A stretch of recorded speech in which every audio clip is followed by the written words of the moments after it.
우리 기독교 신앙의 핵심이 되는 주인공은 예수입니다. 예수는 우리의 구원을 위하여 이 땅에 오신, 육신을 입으셨고 생애를 사셨고 십자가에 죽으시고 부활하신 예수 그리스도입니다.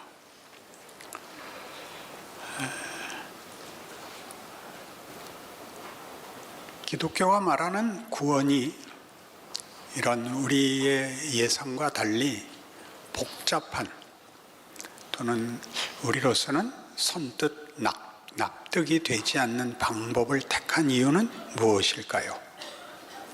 그리고 예수를 믿고 난 후에도 신앙생활이 우리의 기대와 다른 것은 무슨 이유일까요? 이것은 히브리서의 가장 중요한 주제가 됩니다.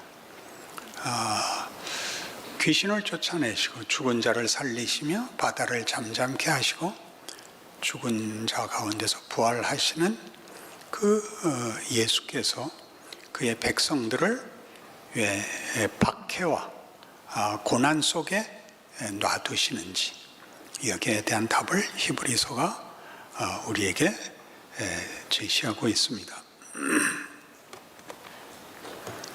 구원이란 물론 우리가 금방 이해할 수 있는 여러 가지 예상되는 답을 갖고 있는 것이 사실입니다. 눈물이 없는 곳, 고난이 없는 곳, 죽음이 없는 곳, 천국으로의 부름,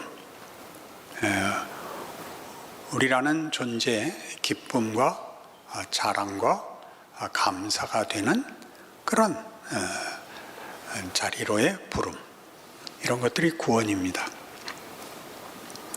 그러나 우리가 기대하는 이 구원은 보다 여러 가지 문제를 풀어야 되는, 간단하지 않은, 단순하지 않은 깊이와 무게를 가지고 있습니다. 베드로의 고백, 마태복음 16장에 나오는 예수님의 이 질문, 너희는 나를 누구라 하느냐? 라고 할 때에 베드로가 한 이 고백, 주는 그리스도시요 살아계신 하나님의 아들이십니다 라는 이 고백은 그리스도의 신성을 말합니까? 그리스도의 인성을 말합니까? 맨 앞에 앉은 반장 대답해 보십시오. 신성을 말합니다. 네, 그렇습니다. 신성을 가진 하나님이 굳이 베드로에게 내가 누구냐라고 묻는다는 건 무슨 뜻일까요? 하나님 같아 보이지 않는 조건 속에 있기 때문입니다. 인간으로 오셔서 분명히 먹고 주무시고 힘들어 하시고 걸으시는 한 인간이 물은 질문에 대한 답이기 때문에 그 고백이 중요시 되는 것입니다. 그는 분명히 사람인데 그 질문을 하고 그 질문에 당신은 하나님이십니다 라는 고백을 성경이 굳이 남겨놓고 있는 것입니다. 그러니까 예수님의 인성과 신성, 이렇게 들어가는 것은 제 학문적이고 전문적일 때 그렇게 질문이 이어지는 것이고, 우리가 해야 할 마땅한 질문은 도대체 신이 인간으로 올 필요가 뭐가 있느냐, 이렇게 물어야 맞습니다. 신이면 모든 문제를 해결할 수 있을 것 아니냐? 그래야죠. 굳이 인간이 돼서 들어와서 무슨 문제를 그냥 명령하고 창조, 부활, 전능, 기적, 얼마든지 하실 수 있는 신이 구차하게 인간이 돼서 들어오셔서 구원을 얘기하고 복음을 얘기한다는 것은 어찌 보면 불필요한 얘기가 되지 않겠습니까? 이렇게 성경은 우리에게 질문하고 도전하는 것입니다. 왜? 죽음을 이긴, 모든 권세를 가진 신이 우리를 불렀는데 아직도 고난이 있어야 되고 아직도 비명이 있어야 되는가? 이렇게 묻고 있고, 성경은 이미 그 답을 다 했다. 그런데 우리가 못 알아듣고 있는 셈인 것입니다. 하나님께서 인간을 찾아오시고 인간에게 구원을 베푸셔야 했던 중요한 이유를 로마서 3장에서 이렇게 얘기합니다. 한번 찾아가시죠. 로마서 3장 23절에는 인간이 죄인이 되었기 때문에 구원이 필요하다라고 얘기하는데, 여러 번 인용했으니까 이제 기억하실 겁니다. 모든 사람이 죄를 범하였음에 하나님의 영광에 이르지 못했다. 이게 죄입니다. 하나님이 우리에게 목적한 뜻을 둔 창조의 자리, 영광의 자리에 가지 못했다. 죄를 지어서. 여기서 죄라는 건 영광에 미흡한 것을 얘기하지 도덕성을 중요한 핵심으로 짚는 게 아닙니다. 도덕성은 하나의 증상일 뿐 핵심은 도덕이 아니고 영광입니다. 도덕을 비켜가는 것이 아니라 도덕을 넘어가죠. 도덕은 소극적이고 부정적인 기준이고, 영광은 도덕이 이룰 수 없는 더 높은 목적지입니다. 기독교가 하나님이라는 이름을 내세워서 자기네들의 종교적 주장을 보편적 진리인 양 얘기한다, 그렇게 하는 건 아무래도 좋습니다. 그러나 이 진단은 정확합니다. 우리 중에 의인은 없고 우리는 악밖에 선택의 여지가 없는 존재인 것은 인문학이 내린 결론이기도 합니다. 인문학이란 인류의 정체와 가치와 운명을 연구하는 학문이죠. 문사철로 그 이니셜을 모은 문학, 역사, 철학의 주제이고, 그리고 답을 만들어낸 그 답이 공포였던 인류에 대한 객관적 그리고 모든 역사의 증언을 통한 답입니다. 그것이 공포인 이유는 인간이 항복할 만한 명예와 가치를 만들어낼 수 없다라는 사실을 답으로 확인한 것이죠. 꿈을 가지고 기대를 가지고 이상을 가진다고 해서 할 수 있지 않더라, 못하더라 이겁니다. 우리가 좀 더 깊은 인간의 가치를 추구하는 일에 문학이나 철학이나 몸부림을 치고 있지만, 철학과 문학의 근본은, 철학과 문학을 성립시키는 근본은 역사라고 합니다. 역사란 뭐냐? 진실이죠. 진실. 역사까지 거슬러 올라갈 거 없이 여러분, 현실이 그렇습니다. 인생의 진실이 뭐냐? 우리는 꿈을 갖고 있으나 꿈을 이룰 실력이 없다는 사실입니다. 진돗개는 그 명견인 이유가 말을 할 줄 안다, 이렇게 신문에 났다면 여러분들이 진돗개같이 웃을 것입니다. 그건 할 수 없는 일입니다. 세파트도 못했고 도베르만도 못했고 콜리도 못했습니다. 그건 인간만이 할 수 있는 것이고, 그들의 말이 있다. 말이 있는 게 아니라 어떤 신호가 있는 것 같습니다. 말을 하지 못하며 사색하지 못합니다. 우리는 사색하고 말을 하나, 우리는 말하자면 인간의 영광을 만들어내는 일에 실패합니다.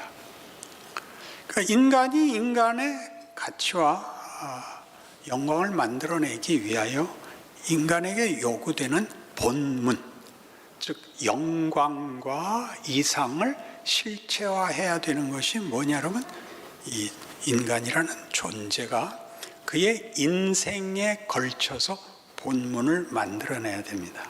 이 본문이라는 말을 하려고 이렇게 길게 했습니다. 그러니 아까 우리 서두에 질문한 것처럼 하나님이 우리에게 구원을 베풀고 우리에게 호의를 갖고 있다면 신적 능력을 발휘하면 되는 것이지 구차하게 인간이 되어서 쫓아 들어올 필요가 뭐가 있느냐 하는 것이죠. 아주 쉽게 인간을 심판하고 쓸어버리고 새로 만들면 되지 않느냐. 이게 제일 쉽습니다. 그런데 그렇게 하지 않고 어디에 쫓아 들어오냐면 우리가 그에게 간절히 구하고 영광을 구하고 좀 더 가치 있는 인물이 되겠다고 결심을 해서 오는 게 아니라 이렇게 의인은 없고 하나도 없고 하나님을 찾는 자도 없고 자기가 행하는 일이 잘못인 줄 알면서 그것밖에는 결론을 내지 못하는 그때에 하나님은 육신이 되어 이 땅에 오시는 겁니다. 그러니까 성육신, 하나님이 구원을 베풀기 위하여 행하신 방법은 하나님이 이 수치와 실패와 절망과 더러움 속에서 다만 사망이라는 운명을 기다려야 하는 처지에 동일한 조건 속에 인간으로 들어오심으로 이 구원을 이루어냈다고 합니다. 가장 먼저 기억해야 할 것은 하나님은 그 창조 세계에 대해서 창조주로서의 책임을 이토록 진지하게 수행하십니다. 성육신은 하나님의 본문이 됩니다. 어떤 본문? 하나님이 누구시냐에 대하여 지금 우리가 고백하는 바와 같이 우리는 우리의 신앙을 예수를 믿는다고 표현하지 하나님을 믿는다고 표현하지 않습니다. 예수를 믿는다는 말은 하나님을 믿는 말인데 예수를 믿는다는 것은 하나님이 하나님 되심을 성육신으로 표현한 본문에 의거하여 하나님을 믿는다라는 고백이 예수를 믿는다입니다. 하나님은 그가 만드신 인간을 그의 창조의 목적을 포기하지 않고 우리가 마땅히 받을 형벌을 해결하기 위하여 영광에 못 미치는 우리를 구원하기 위하여 하나님은 하나님다운 다만 보좌에 앉으셔서 명령을 내리거나 규칙을 바꾸거나 어떤 기적으로 쉬운 결말을 낸 것이 아니라 우리를 항복시키는 방법, 우리를 납득시키는 방법을 위하여 당신이 오해받고 편견과 절망 속에서 폭력밖에 휘두를 줄 모르는 자들의 손에 당신의 생애를 맡기는 방법으로 하나님을 증명했다. 하나님은 하나님이신 본문을 육신의 생애와 죄악 속에 빠진 자신이 구원하려는 백성들의 오해와 폭력 속에 죽을 수 있었다. 이렇게 자신을 증명하십니다. 성육신입니다. 동시에 이것이 구원이 되는 것은 내가 너희들에게 목적한 구원의 궁극적인 자리는 예수 안에서 보인 그 승리다. 이렇게 되는 겁니다. 어떤 승리? 우리가 하나님을 외면하고 가지게 됐던 결말들이 무엇이었습니까? 그것은 다 절망뿐이었습니다. 영광을 만들어낼 실력도, 생명을 복되게 할 실력도 갖지 못하여 요한복음 15장에 나오는 대로 나는 포도나무여 너희는 가지라.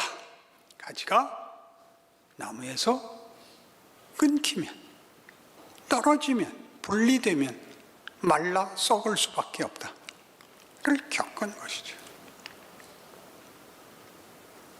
그 속에 찾아와 실제로 하나님이 목적한 생명과 인간의 정체성이 얼마나 복된 것인가를 예수께서 증명하십니다. 절망, 분노, 원망, 더러움, 부끄러움밖에 만들 수 없는 인류에게 여기 한 인간이 모든 인류를 대표하여 하나님이 목적한 인간의 가치를 드러내십니다. 용서, 구원, 회복. 섬김, 그리고 우리가 만든 죽음을 받아 죽음을 뒤집지요. 죽음이 끝이 아닌, 죽음을 넘어서는데 죽음을 반전시키는 부활이라는 영광의 자리까지 인간의 운명을 뒤집으심으로써 우리로 하여금 사망이 끝인 인생에서 원망할 수밖에 없고 절망할 수밖에 없고 체념하거나 자폭할 수밖에 없었던 우리의 선택을, 사망이 끝이 아니고 사망을 지나 부활이 있다라는 약속 속에서 그 선택의 폭이, 아니 선택의 우위가 생겨나게 됩니다. 사망이란 우리에게 이렇게 일합니다. 죽는 것이 전부가 아니라 이것은 다 죽음으로 끝날 수밖에 없다라는 헛됨으로 찾아와서 우리를 절망시킵니다. 이겨봤자 쓸데없는 것, 더 살아봤자 고생이 연장되는 것 외에 아무것도 아니라는 현실이 우리를 분노케 하는 겁니다. 이기면 뭐해? 여러분, 우리 독일 이겼을 때 기뻐했던 거 기억나십니까? 잘했어, 독일을 이기다니. 그럼 우리 금방 이 말을 옆에서 받아칠 수 있습니다. 이긴 뭐해? 16강을 갔어? 독일 놈들이 와서 무릎을 꿇었어. 무슨 이득이 있어? 우리 모두가 알고 있잖아요. 어떤 승리도 헛되다는 걸. 아시아 금메달 땄습니다. 그럼 우리 금방 해서 뭐해? 베트남한테 4강전 때 져주지. 이런 얘기들이 나오는 것은 뭐가 더 가치가 있어서가 아닙니다. 이래도 한 세상, 저래도 한 세상이기 때문입니다. 그게 사망이 하는 일입니다. 사망은 우리를 결국은 모든 것이 덧없다는 것을 늘 현실 속에서 고발합니다. 이길 수가 없습니다. 이 절망에서 예수를 믿는다는 말이 가지는 이 구원, 복음이라는 말은 우리가 잘못한 것도 운명적으로는 승리로 가도록 되어 있다고 세상을 바꿨다는데 기독교 신앙이 복음이라고 지칭되는 이유가 있는 것입니다. 우리는 뭘 하고 있죠? 구원을 얻었으나 사망은 여전히 우리 앞에 현실적 대적입니다. 공포의 대상입니다. 우리는 실제로 죽고 실제로 모든 일에서 구원받은 사람다운 증상보다 옛날에 못난 짓 하던 본성이 더 많이 드러나는 인생을 삽니다. 그래서 우리는 신앙생활을 전부 어디에 매달리느냐 하면 하나님 예수를 보내셨고 우리 대신 십자가에 죽게 하셨고 부활시키셨는데 왜 우리 현실은 어렵습니까? 하나님의 대답은 이겁니다. 이 구원은 그 모든 못난 것을 포함하여 뒤집는데 가장 큰 핵심이 있단다. 너에게 아무 생각도 도전도 갈등도 긴장도 없는 상태를 만드는 것이 아니라 너희가 저지른 일들이 후회스러운 것이 어떻게 명예로운 것으로 반전이 될 수 있는가를 너희가 겪고 기회를 가져 너희 스스로 이 약속에 참여하는 선택과 책임과 기회와 명예를 가져라, 이렇게 말하는 것이 기독교가 말하는 신앙 인생입니다. 죽음이 공포로 몰려와서 우리 아까 읽은 대로 우리는 신앙인으로서 제대로 살고 정직하고 겸손했다가는 하루도 버틸 수 없는 현실을 살고 있습니다.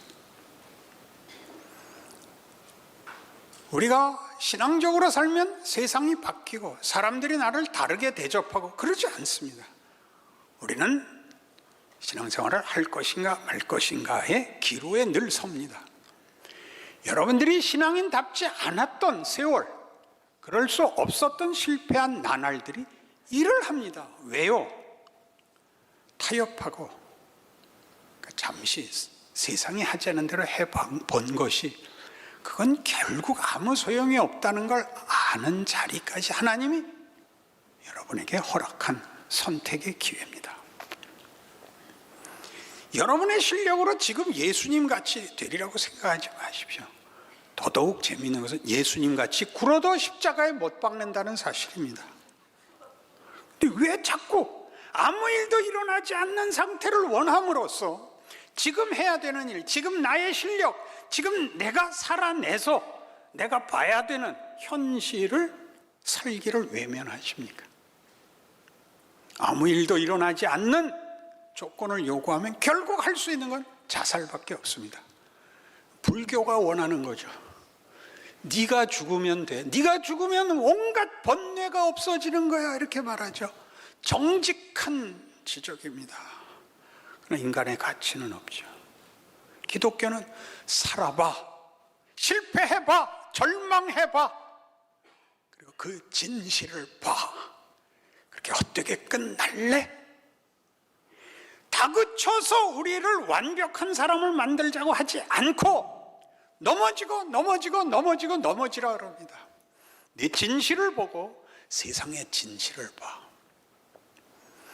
왜 하나님이 자신의 본문을 성육신과 십자가에 담았는지 봐. 그렇게 얘기하는 겁니다. 거기서 끝나지 않는 그 쓴 경험이 일을 하는, 그래서 정말 완숙해지는 자리에 가는 것, 기독교 신앙이 요구하는 과정입니다. 여러분의 과거가 후회할 것이 없는 사람은 보통 다 정신 박약합니다.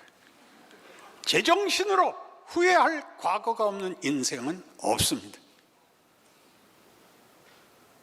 여러분이 변명을 하고 여러분이 일부러 얼버무리는 것이지, 만족할 인생이 있다면 여러분은 더 이상 진전이 없는 인생인 것입니다. 지금도 죽음이 늘 옆에 있어야 됩니다. 이렇게 사는 게 다야? 이래서 돼? 난 뭐야? 이런 질문이 계속돼야 됩니다. 왜요? 더 가야 되니까요. 예수님까지 이렇게 기도했으니까요. 아버지요, 이만하면 되지 않았습니까? 아니다, 더 가자. 아버지, 더 가면 아버지의 수치가 되지 않습니까? 이것이 겟세마네 기도입니다. 신이 인간의 손에 죽어야 하는 것은 아버지의 영광에 그림자가 덮이는 것 아닙니까? 괜찮다. 이게 겟세마네 기도요, 십자가입니다. 그러니 여러분은 여러분의 인생에 일어나는 어떤 불만, 원망, 분노가 뭐라고 생각하십니까? 여러분에게 작용해야죠. 하나님은 당신을 뭘로 증명했다고요? 인생에 들어오심으로 하나님의 본문을 삼으셨습니다. 나는 이런 하나님이다. 여러분은 어떻게 되죠? 거기 들어와서 만들어낸 부활, 영광, 섬기는 영광, 용서하는 영광, 감사하는 영광, 맞아, 이것이 인간의 정체성이어야 해 라는 자리에 가야 되는 것입니다. 얼마나 여러분이 그럴듯한 위대한 일을 했고 업적을 남겼는가는 묻지 않습니다. 그게 아니라 위대한 자리에 가야 되는 것입니다.